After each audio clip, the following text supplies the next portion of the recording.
Mesdames et messieurs les élus, chers collègues, mesdames et messieurs, en ma qualité de doyenne d'âge de ce conseil municipal, il m'incombe l'honneur et le devoir de vous accueillir pour cette première séance d'installation. Tout d'abord, quelques chiffres concernant notre commune. Le taux de participation aux élections municipales de ce dimanche 15 mars fut de 62,30%.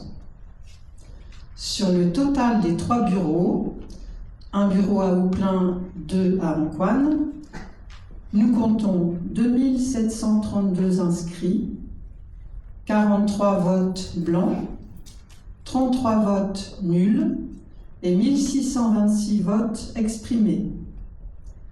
La liste de Madame Caleba, a obtenu 723 voix, soit un pourcentage de 44,47.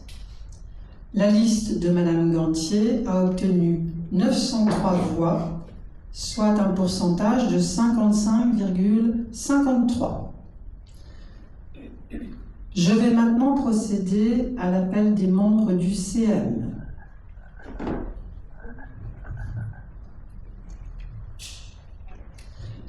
Dominique Gantier, Claude Delval, Delphine Ruscar-Sevin, Laurent Deblos, Émilie Verdun, Patrick Vendrièche, Marie-Laure Goyer, Lionel Prats, Gisèle Fromentel-Poteau, Hervé Viplier, Marie-Laure Allossery, Sébastien Boquillon, Anne Mazurel, moi-même, Célestin Rose, Brigitte Chicot, Valérie Richard, Nathalie Bourbotte, Ali Gounadiz, Aline Caleba, Valentin Dutoit est excusé. D'accord, représenté par Madame l'Intrépide. Vanessa l'Intrépide. Merci. Sébastien Leclerc, excusé, représenté par Madame Caleba. Et Yvan Garber. Présent. Merci. Pour assurer le secrétariat de la séance, je propose Madame Delphine Ruscar-Sevin, qui est déjà à l'œuvre. Donc je constate que le quorum est atteint et je propose maintenant de procéder à l'élection du maire. Y a-t-il des candidatures? Madame Gantier, tout à fait. Madame Caleba. Bien. Je rappelle que le maire est élu au scrutin secret à la majorité absolue. Je vais maintenant désigner 2 assesseurs pour le déroulement du scrutin. Je propose Célestin Rose. Où est-il? Là, oui. Tu es d'accord? Et éventuellement Madame l'Intrépide. Merci. Donc à l'appel de votre nom, je vais inviter chaque conseiller à procéder au vote qui se passe là derrière moi.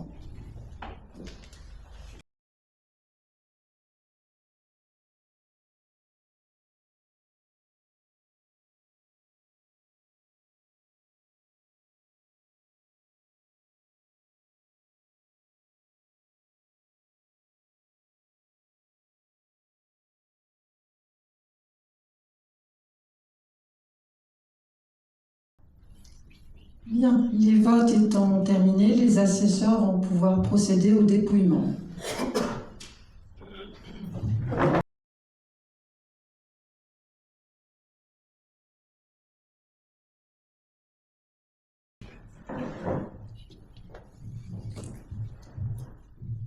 Voici donc les résultats du vote. Madame Gantier a obtenu 18 voix, Madame Caleba 5. Madame Gantier est donc élue. Félicitations.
Bien, je reprends la présidence.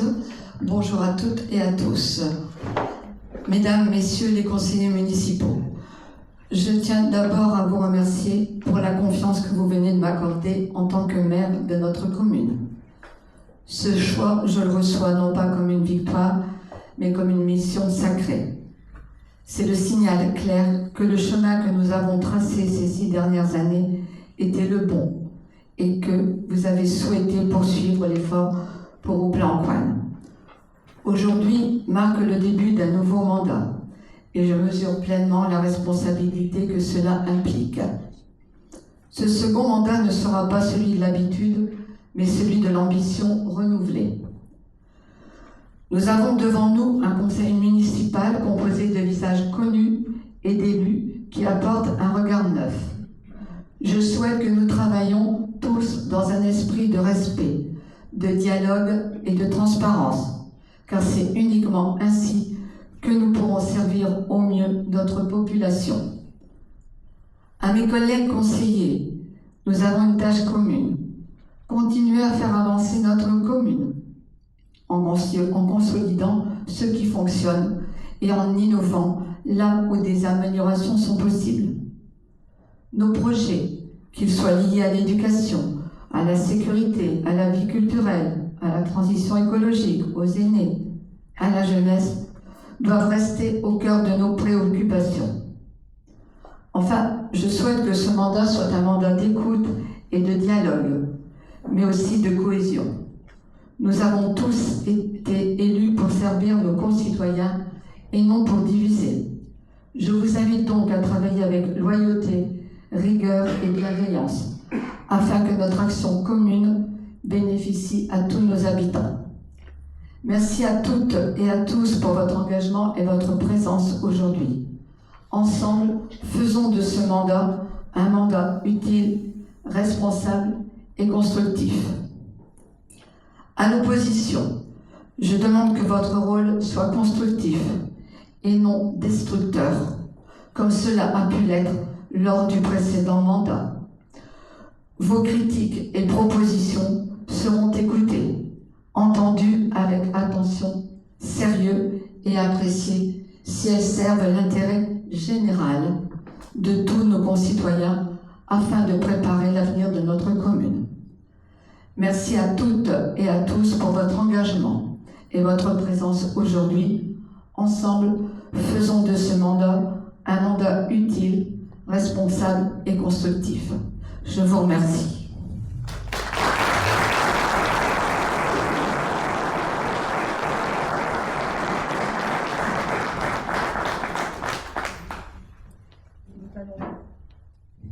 Nous allons passer maintenant à la délibération concernant la détermination du nombre d'adjoints.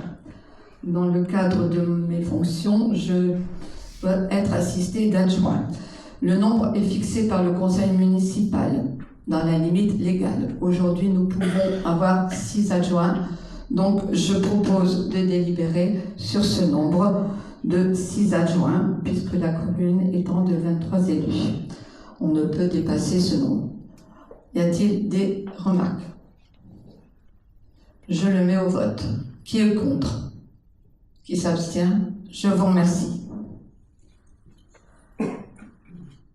Maintenant, nous allons passer à la désignation, à l'élection des adjoints. Donc, j'aimerais savoir si, parmi les élus, des listes sont déposées. Oui, je dépose une liste de 6 adjoints. Très bien. Est-ce qu'il y a une autre liste déposée? Non. Je vous remercie. Alors, nous allons passer au vote.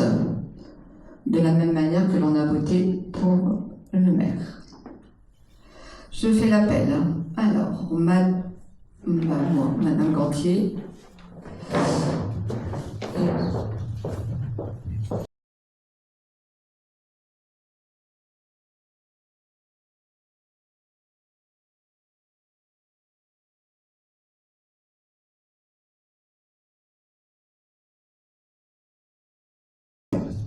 Très bien. On peut procéder au dépouillement.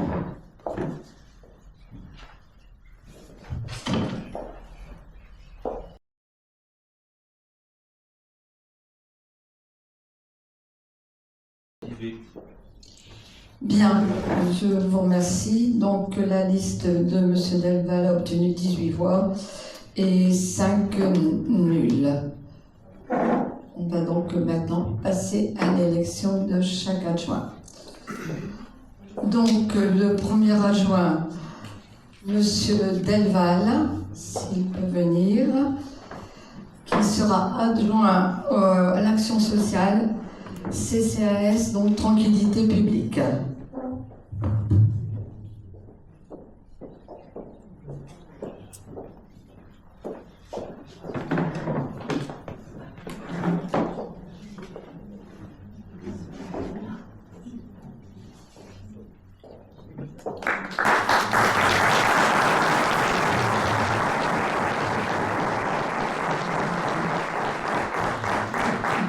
Deuxième adjoint, Madame Marie-Laure Goyer, adjointe à l'éducation.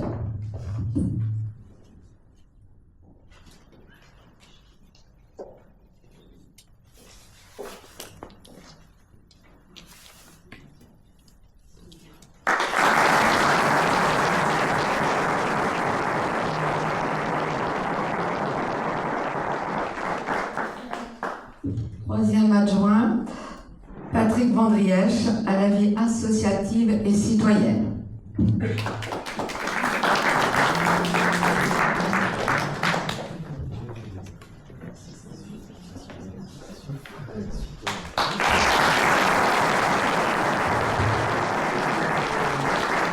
Quatrième adjoint, Delphine Ruscard, à l'enfance et jeunesse.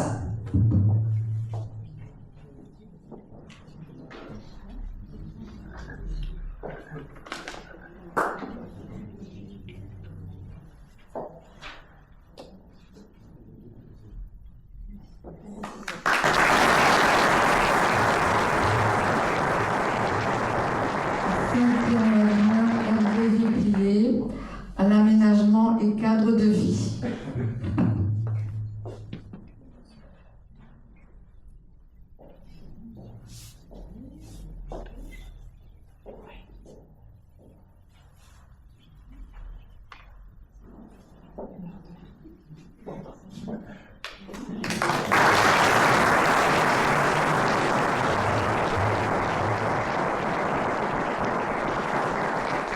Sixième adjoint à l'animation et culture, Émilie Verduin.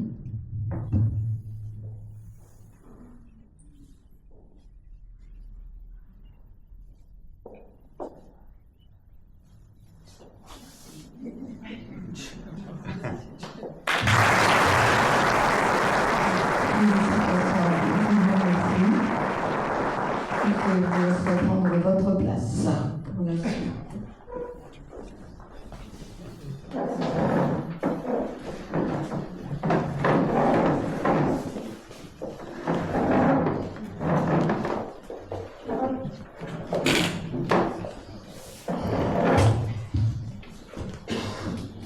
Dans la continuité des adjoints, nous aurons aussi des conseillers délégués, mais qui sont nommés, eux, par arrêté de je vais vous les donner. Le conseiller délégué Finances et Action économique, Laurent Deblosse. Le conseiller numérique, communication et transition écologique, Lionel Prats. Conseillère déléguée au logement à l'action senior, Anne Mazurel. Conseiller délégué patrimoine, église, bâtiments communaux, Ali Lunadis.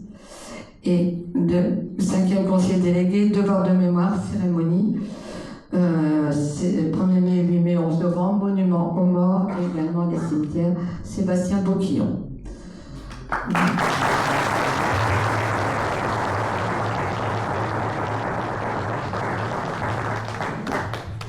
Bien, maintenant je vais vous faire une lecture qui est un acte obligatoire, c'est la charte de l'élu local, que vous avez tous sur votre table. Je vais vous la lire, je ne la lis pas dans l'intégralité, mais vous pourrez aller la chercher avec le QR code. Article L 1111-12. Les élus locaux sont les membres des conseils élus au suffrage universel pour administrer librement les collectivités territoriales dans les conditions prévues par la loi, ainsi que les élus des arrondissements de la ville de Paris et des communes de Lyon et Marseille. Tout mandat local se distingue d'une activité professionnelle et s'exerce dans des conditions qui lui sont propres. Il se traduit par des droits et des devoirs prévus aux articles L 1111-13 et L 1111-14. Ces dispositions constituent la charte de l'élu local. Article L 1111-13. Dans l'exercice de son mandat, l'élu local s'engage à respecter les principes de liberté, d'égalité, de fraternité et de laïcité, ainsi que les lois et les symboles de la République. L'élu local exerce ses fonctions avec impartialité, diligence, dignité, probité et intégrité. Dans ce cadre, il poursuit le seul intérêt général à l'exclusion de tout intérêt, qu'il lui soit personnel, directement ou indirectement, ou de tout autre intérêt particulier. L'élu local veille à prévenir ou à faire cesser immédiatement tout conflit d'intérêts réprimé par la loi. Lorsque ces intérêts personnels sont en cause, dans les affaires soumises à l'organe délibérant dont il est membre, l'élu local s'engage à les faire connaître avant le débat et le vote. L'élu local s'engage à ne pas utiliser à d'autres fins les ressources et les moyens mis à sa disposition pour l'exercice de son mandat ou de ses fonctions. Dans l'exercice de ses fonctions, l'élu local s'abstient de prendre des mesures lui accordant un avantage personnel ou professionnel. L'élu local participe avec assiduité aux réunions de l'organe délibérant et des instances dans lesquelles il a été désigné. Issu du suffrage universel, l'élu local est et reste responsable de ses actes pour la durée de son mandat devant l'ensemble des citoyens de la collectivité territoriale, à qui il rend compte des actes et des décisions pris dans le cadre de ses fonctions. L'élu local déclare dans un registre tenu par la collectivité territoriale les dons, avantages et invitations d'une valeur qu'il estime supérieure à 150 €, dont il a bénéficié en raison de son mandat. Ne sont pas soumis à cette obligation déclarative les cadeaux d'usage et les déplacements effectués à l'invitation des autorités publiques françaises ou dans le cadre d'un autre mandat électif. Article L 1111-14. Les élus locaux peuvent bénéficier du versement d'une indemnité pour l'exercice effectif de leurs fonctions électives et de la prise en charge des frais exposés dans ce cadre dans les conditions prévues par la loi. Les élus locaux sont affiliés pour l'exercice de leur mandat au régime général de la sécurité sociale dans les conditions définies à l'article L 382-31 du Code de la sécurité sociale et à des régimes spéciaux définis par le présent Code. Les élus locaux bénéficient à l'occasion de leur fonction d'une protection organisée par la collectivité territoriale, conformément aux règles fixées par le Code pénal, les lois spéciales et le présent Code. Le droit à la formation est reconnu aux élus locaux. Il s'exerce dans les conditions fixées par le présent Code. Toute personne titulaire d'un mandat local bénéficie, dans des conditions prévues par la loi, de garanties accordées dans l'exercice du mandat et à son issue, et permettant notamment de concilier celui-ci avec une activité professionnelle ou la poursuite d'études supérieures. Tout élu local peut consulter un référent déontologue chargé de lui apporter tout conseil utile au respect des principes mentionnés à l'article 1111-13. Un décret en Conseil d'État détermine les modalités et les critères de désignation des référents déontologues. Voilà, pour la suite, eh bien, je vous laisse prendre sur le QR code. Je vous remercie et maintenant nous allons passer donc à la délibération 6 qui concerne la délégation de compétences du conseil municipal au maire pour la durée du mandat municipal, ce qui permet de pouvoir démarrer beaucoup plus rapidement tout ce qui est signature et pas devoir tarder sur la poursuite de la vie municipale. Y a-t-il des remarques sur cette délégation ? Bien, écoutez, je mets au vote. Qui est contre ? Qui s'abstient ? Je vous remercie. Pour les 5. Demain. Donc 5, d'accord. D'accord, demain. Très bien, je vous remercie. Donc 5 abstentions et 18 pour. Très bien, écoutez, ce conseil municipal est terminé. Je vous annonce qu'il y a un prochain conseil municipal le 30 mars. Le lundi 30 mars, donc pour le garder dans votre agenda. Et le suivant, normalement aussi, c'est le 27 avril, pour ce qui est budget. Et puis, avant de prendre le verre de l'amitié, j'invite tous les élus à se mettre en extérieur pour la photo. Non, c'est tout le monde l'a vu. Pour la photo en extérieur et la photo individuelle qui sera sur le site municipal. Voilà. Donc je vous remercie. La séance est levée.